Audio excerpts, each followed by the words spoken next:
Merhaba, videoma hoş geldiniz. İnsanlar Neden Komplo Teorilerine İnanıyor isimli videomda Düz Dünya, Illuminati, 51. Bölge gibi büyük komplo teorilerini ele alacağımı söylemiştim. Bu komplo teorilerinin yer alacağı video serisinin ilk videosu olarak da Düz Dünya teorisinden bahsedeceğim. İyi seyirler.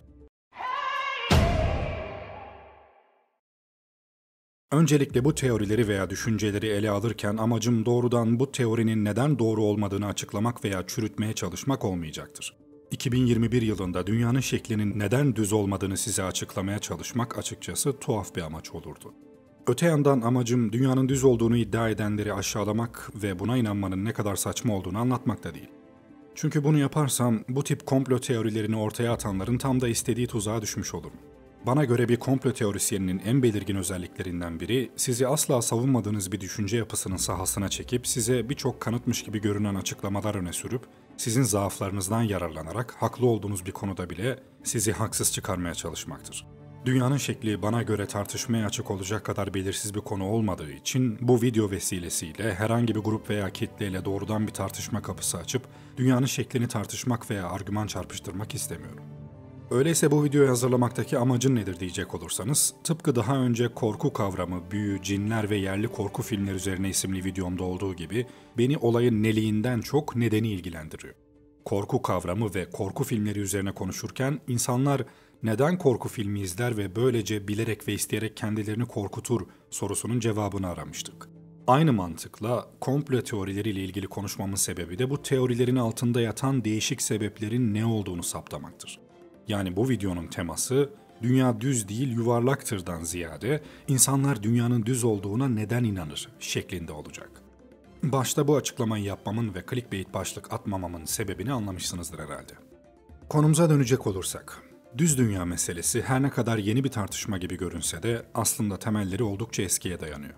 Bu tartışmalar dönem dönem tekrar hız kazanıyor ve giderek büyüyen bir kitleyi peşinden sürüklemeyi başarıyor. Düz dünya tartışmalarının sebebinin her ne kadar Amerika'da Trump'ın iktidara gelme sürecinde bazı gruplar tarafından muhtemelen bir troll aktivitesi olarak ortaya çıktığı bilinse de artık iş iyice milyonları bulan bir kitleye yayılmış ve örgütlenmiş durumda. İngiltere merkezli araştırma şirketi YouGov, ABD'de yaptığı bir araştırmada 18 ila 24 yaş arasındaki gençlerin sadece %66'sının dünyanın yuvarlak olduğunu düşündüğünü belirtti. Brezilyalı anket şirketi Datafolha'nın verilerine göre, ülkede yaşayan 11 milyondan fazla kişi dünyanın düz olduğuna inanıyor. Anket şirketin rakamları, ülke nüfusunun %7'sinin dünyanın düz olduğuna inandığı anlamına geliyor. Bunun gibi dünyanın çeşitli yerlerinde daha pek çok anket mevcut. Özetle pek çok ülkede, pek çok kişi tarafından destek gören bir fikir bu. Yapılan araştırmalar YouTube'un da bu konuda oldukça etkili olduğunu ortaya koyuyor. Çünkü bu konuyla ilgili herhangi bir içerikle karşılaştığınızda ve onlardan birini izlediğinizde YouTube algoritmaları sizi derin bir çukurun kafanızı bulaşık teline çevirecek video sarmallarının içerisine bırakıyor. Yani şu anda bu videoyu izlemeniz bile bu sarmala girmenize neden olabilir. O yüzden bu konuda dikkatli olmanızı tavsiye ediyorum. Çünkü birçok düz dünya savunucusunun hikayesi YouTube'la başlıyor. Dünyanın düz olduğuna inanan insanlar varmış. Haha, ne kadar saçma. Dur biraz izleyeyim şunların videolarını da eğleneyim veya onlara cevap vereyim dediğiniz anda geçmiş olsun. Düz Dünya Gambiti adını verdiğim bu tuzağa düştünüz bile. YouTube algoritmalarının çamurlu çukurlarına dalan beyaz bir tavşan olarak kulaklarınız kirlenmeden oradan geri çıkmanız çok zor. Şu anda düz dünya savunucularının en büyük isimlerinin çoğu yola düz dünya teorisini çürütmek için çıkanlardan oluşuyor. Düz dünya modeli, dünyanın şeklinin bir düzlem veya disk şeklinde olduğunu savunan bir görüştür. Tabii bu görüş puf diye ortaya çıkmadı. Antik dönemlere kadar dayandırılabilecek bir geçmişi var. Antik görüşlerin günümüz kozmolojisinden farklı olması oldukça anlaşılır bir durum. Çünkü bilim ve teknoloji geliştikçe bilgilerimiz çok daha fazla arttı ve daha tutarlı, gözlem ve verilere dayanan bir evren modeli geliştirmemize olanak sağladı. Burada tuhaf olan günümüz kozmoloji bilgisi dahilinde bile bu antik görüşün bazı kimseler tarafından savunuluyor olması. Şöyle tarihin tozlu sayfalarına hızlıca uzandığımızda klasik döneme kadar Yunanistan, Helenistik döneme kadar Yakın Doğu'nun Tunç Çağı ve Demir Çağı medeniyetleri, Gupta dönemine kadar Hindistan ve 17. yüzyıla kadar Çin dahil olmak üzere birçok antik kültür düz bir dünya kozmografisini onaylıyordu. Antik çağlarda insanlar çoğunlukla dünyanın düz olduğunu varsayıyorlardı. dönemin en gelişmiş medeniyetlerini inşa edip yazıyı icat eden Sümerler, eski Çinliler, Babilliler ve Hintliler ellerindeki verilere dayanarak yerkürenin düz olduğunu düşünüyorlardı. Eski Yunan'da önceleri yerin düz olduğu fikri kabul görse de, Parmenides, Eflatun ve bilhassa Aristo'dan sonra dünyanın yuvarlak olduğu fikri kesin kabul görmüştü. Hristiyanlığın ortaya çıkmasından sonra Orta Çağ kozmolojisinde fazla bir ilerleme kaydedilmemiş ve bu dönemde Hristiyanlık kozmolojisinin etkisiyle yerin düz olduğu fikri kabul görmüştü.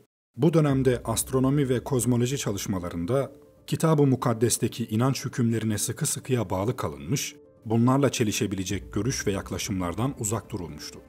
Bu dönemde yer düz, gökyüzü ise onun üzerine kapanmış bir yarımküre şeklinde düşünülmüş, yeri küresel kabul edenler veya dünyanın merkez olmadığını söyleyenler dinsizlikle suçlanmıştı. Bunun örneklerinden biri de 1600 yılında İtalya'da yaşayan bir filozof olan Giordano Bruno'ydu. Kilisenin yasaklamış olduğu Titius Lucretius Carus tarafından yazılan Evrenin Yapısı isimli bir kitapta ön sezileriyle örtüşen bir anlatımla karşılaştı. Lucretius okuyucusundan evrenin kıyısında durup bir ok attığını hayal etmesini istemişti. Ok ilerlemeye devam ederse evrenin kıyısı olduğunu düşündüğümüz yerden ötesi de olduğu anlaşılacaktı. Ama ok ilerlemeye devam etmezse, mesela bir duvara çarparsa, o zaman o duvar da evrenin kıyısı olduğunu düşündüğümüz yerden ötede olacaktı. Bu sefer duvarın üstünde durup bir ok daha atarsanız yine aynı iki ihtimal söz konusu olacaktı. Ok ya sonsuzluğa doğru yol alacak ya da üstünde durup yine ok atabileceğiniz bir sınıra çarpacaktı. Yani her halükarda evrenin sınırı yoktu. Bruno, Kitab-ı Mukaddes'e ters düşen bu görüşleri sonucunda Engizisyon kardinalleri tarafından ölümle cezalandırıldı. Tıpkı Hristiyan inancına dayandırılan evren modeli gibi Müslüman alimleri de Kur'an'a dayandırılan bir evren modeli benimsemişlerdi ve bazı ayetlere dayandırdıkları bu modele göre dünyanın düz olduğuna inanıyorlardı. Her ne kadar erken dönem Müslüman alimlerinin bazıları yerin düz olduğu fikrini kabul etmiş olsalar da, Müslüman bilginlerin kahir ekseriyeti, özellikle İslam dünyasında dünyanın yuvarlak olduğunu dile getiren ilk alim olan Biruni'den sonra küreselliği benimsemişlerdi. Babillilere ait M.Ö. 500'den kalan ve üzerinde yazılı açıklamalar olan Kil tablette bir dünya haritası vardır. Bu haritada Babil dünyanın merkezi olarak gösterilir.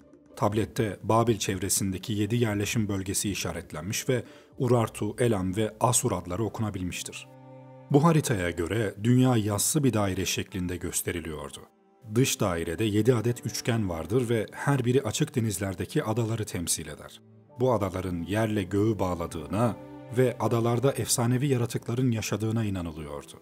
İskandinav mitolojisinde ise devasa bir diş budak ağacı olarak tasvir edilen Yggdrasil, evrenin merkezindeki çok kutsal bir ağaç olarak kabul ediliyordu.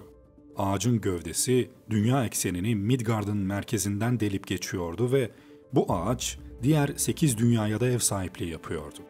Çok değil 400 yıl önce kozmosun geri kalanından bir haberdik. Teleskobun olmadığı zamanlar. Evren çıplak gözle görülebildiği kadardı. Tarih boyunca kozmoloji dünyanın birçok farklı bölgesinde, farklı şekillerde, farklı medeniyetlerce keşfedildi.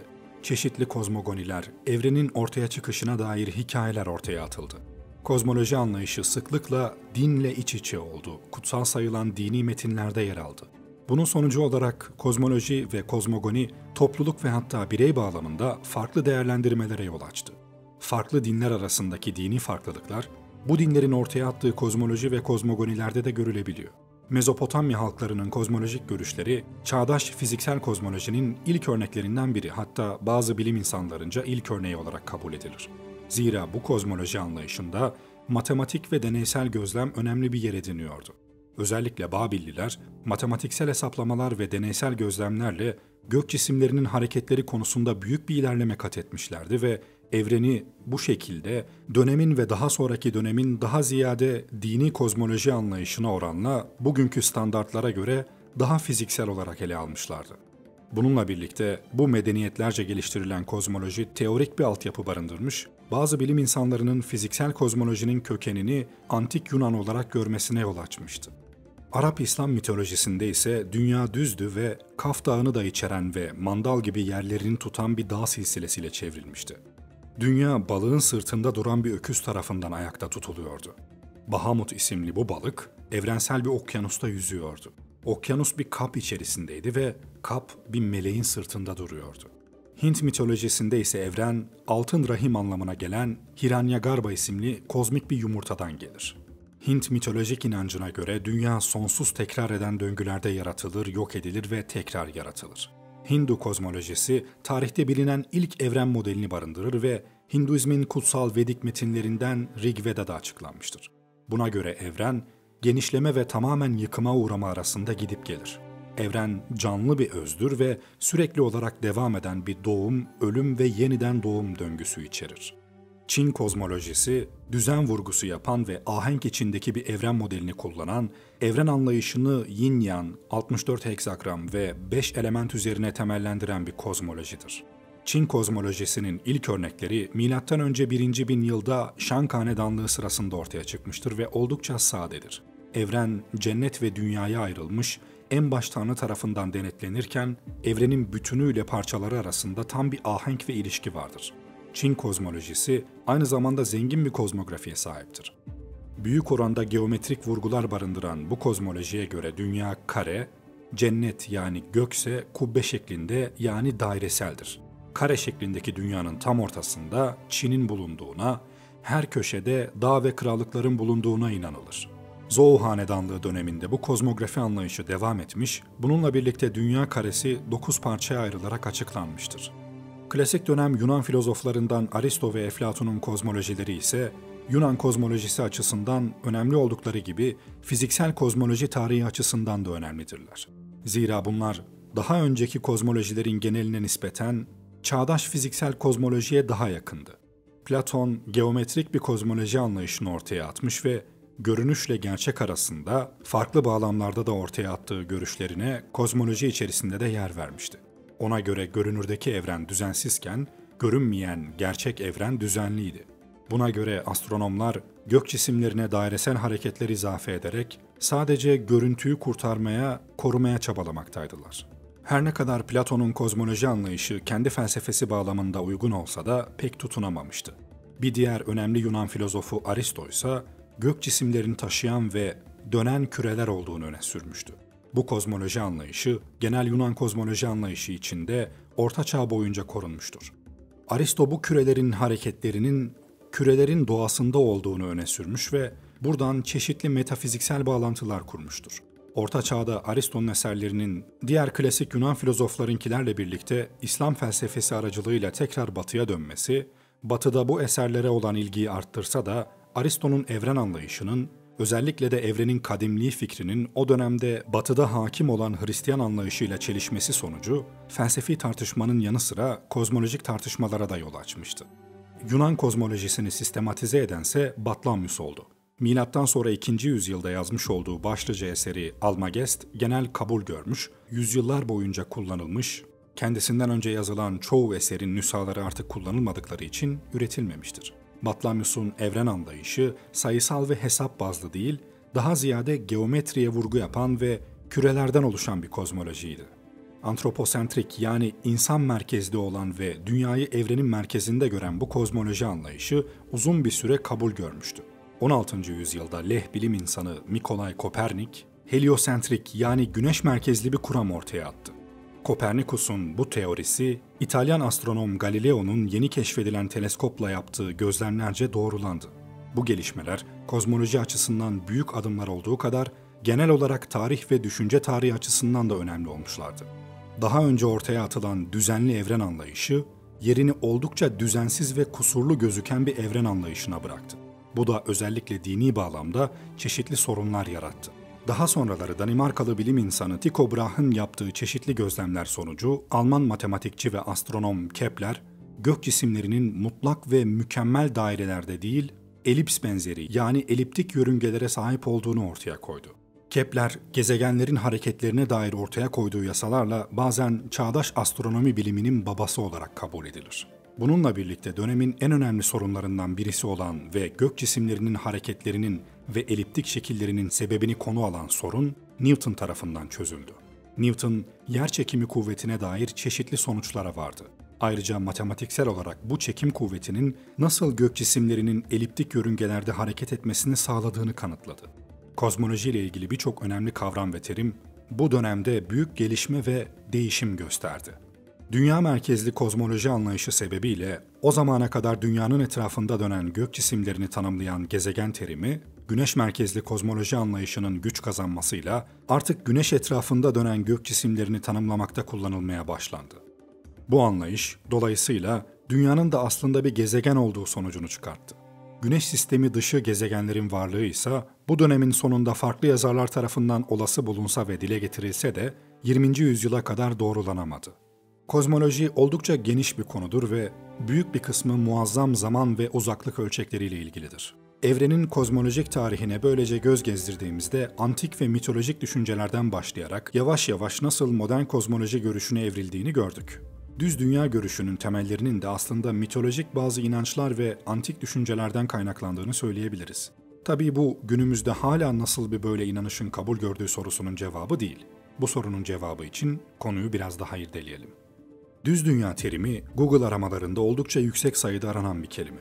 Google verilerine göre özellikle 2017 ve 2019 yıllarında sıçrama yaptığını görebiliyoruz. YouTube algoritmalarının da bu konudaki rolünden bahsetmiştim. Google, YouTube'da yanlış bilgilerin yayılması hakkında yapabileceği bir şeyler olduğunu kabul etti ve bunlarla mücadele etmek için bir plan hazırladı. YouTube ekibinin yaptığı açıklamada, ciddi bir hastalığı iyileştirdiği iddia edilen sahte bir ilaç videosu, dünyanın düz olduğunu iddia eden videolar ya da 11 Eylül gibi tarihi olaylar hakkında açıkça yanlış iddialarda bulunan videolar gibi yanlış bilgileri yaymaya çalışan içeriklerin daha az önerilmesini sağlayacağız dedi. Ekip bu değişimin kademeli olarak gerçekleşeceğini söyledi. Bunun gerçekleşip gerçekleşmediğini bilmiyoruz. Yapıldıysa bile görünüşe göre pek bir etkisi olmamış. 1956 yılında Samuel Shenton adında biri, Flat Earth Society adında dünyanın düz olduğunu savunanların yer aldığı bir dernek kuruyor. Derneğin bir sonraki başkanı 2001 yılında öldükten sonra dernek aktifliğini yitiriyor. Fakat daha sonra bu konu tekrar gündeme geliyor. Kasım 2017'de ABD'nin Kuzey Kaliforniya eyaletinde dünyanın düz olduğunu savunan bir grup insan ilk kez toplandı ve Uluslararası Düz Dünya Konferansı adlı bir konferans düzenledi. Toplantıda çok sayıda kişi "ufuk çizgisine bakın, dümdüz. Bu şeytanın en büyük yalanı" gibi sözlerle dünyanın düz olduğunu savundu. Hatta Elon Musk "neden Mars düzdür derneği yok" diye sormuştu. Düz Dünya Derneği de dünyanın aksine Mars'ın yuvarlak olduğu saptanmıştır şeklinde cevap vermişti. Sahi yeri gelmişken neden gök cisimleri yuvarlak? Belki de bunu hiç düşünmemişsinizdir. Günümüz bilimi için oldukça basit bir açıklaması var. Kütle çekimi. Merak edenler için konuyu hızlıca açıklayayım. Merkür'den Neptün'e kadar komşularımızın hepsi devasa birer küre şeklinde. Güneş sisteminin ötesinde yer alan gezegenler bile oldukça yuvarlak şekillere sahipler. Bunun sebebini anlayabilmek için bir gezegenin oluşumunun ilk aşamalarını incelemek gerek. Gezegenler yeni yıldızların etrafında toz bulutları şeklinde oluşmaya başlarlar. Bu toz bulutları çarpışır ve birbirlerine yapışarak daha büyük öbekler haline gelir. Evrendeki her cismin bir kütle çekim etkisi vardır. Dünya gibi bir gezegen büyüdükçe kütle çekimi daha da güçlü hale gelir. Ama bu etki, cisim ancak Dünya ya da Ay gibi çok büyük bir biçime bürünürse hissedilebilir. Yeni bir gezegen çok büyüdüğünde ise kütle çekim etkisi yüzeyin çökmesine neden olacak kadar güçlenir. Bu etki her yönden aynı anda gerçekleştiği için de cisim kaçınılmaz olarak bir küre halini alır. Uzaydaki pek çok cisim yuvarlak bir şekle sahip. Fakat bunun gerçekleşmesi için cismin yaklaşık 965 kilometre ya da daha geniş bir çapa sahip olması lazım. Göktaşları ya da kuyruklu yıldızlar gibi küçük olan ve zayıf kütle çekimine sahip cisimlerin şekilleri daha garip olabilir. Örneğin Satürn'ün uydusu Prometheus'un görüntüsü bir patatesi andırıyor. Fakat aslında Dünya bile mükemmel bir küre değil. Gezegenimiz kendi etrafında döndükçe kara ve su kütleleri bu durumun yol açtığı kuvvetin bir sonucu olarak merkezden uzaya doğru yönelir. Dünyanın kütle çekim kuvveti dönüş boyunca her şeyi yerinde tutabilecek kadar güçlü olmasına karşın ekvator biraz çıkıntılıdır. Bununla birlikte Ay da Dünya'nın şeklini bozar. Ayın Dünya üzerinde oluşturduğu gelgit etkisi okyanusların yükselmesine neden olur. Sadece okyanuslar değil, karalar da gelgit etkisiyle Dünya'nın orta bölgelerinde çok az bir miktarda yükselir. Tüm bu ufak kusurlara rağmen gezegenler uzaktan bakıldığında mükemmel birer küre şeklinde görünürler. Bunlar yeni bilgiler değil. Netflix'in düz dünya teorisiyle ilgili güzel bir belgeseli var. İzlemenizi tavsiye ederim. Belgeselin orijinal ismi Behind the Curve. Fakat ülkemizde çağın gerisinde yaşamak ismiyle yayınlandı. Gerçekten çok güzel bir tanım. Çağın gerisinde yaşamak. Çünkü bu insanların yaptığı şey tam olarak bu. Mevcut bilimin gerisinde yaşamayı seçiyorlar. Çoğu düz dünya modelinde tabak gibi düz olan dünyanın etrafı okyanus veya buzdağlarıyla çevrilidir. Yunan mitolojisindeki Okyanos gibi, İskandinav mitolojisindeki dünyayı saran Jormungand yılanı gibi. Dünyanın düz olduğuna inanmanın bu mitolojik inançlardan ne farkı var? O insanları suçlayamayız. En azından onlar, özellikle antik Yunanlılar, mitolojiyi etraflarındaki tabiatı açıklamak ve izah etmek için kullanıyorlardı ve mitolojilerinin içinden bir bilim çıkarmayı başarabildiler. Fakat dünyanın düz olduğuna inananlar, mevcut bilimsel birikimi elinin tersiyle itip, tekrar o antik inanç ve düşüncelere dönüyorlar. Genç arkadaşlarıma tavsiyem, insanlar neden komplo teorilerine inanıyor isimli videomda bahsettiğim boş hipotez ve ispat yükü kavramlarını iyice araştırın ve bu doğrultuda hareket edin. Vaktiniz çok kıymetli ve onu verimli kullanın. YouTube oldukça değerli bilgilerin yer aldığı bir yer olmasının yanı sıra kolayca kirlenmenizi sağlayacak çukurlara da sahip. Bu yüzden daha önce de söylediğim gibi dikkatli olun. Videomu neredeyse tüm konuyu özetleyen şu kısımla kapatıyorum. How do you know that the Earth is flat? Well, I've watched over 50 hours of video.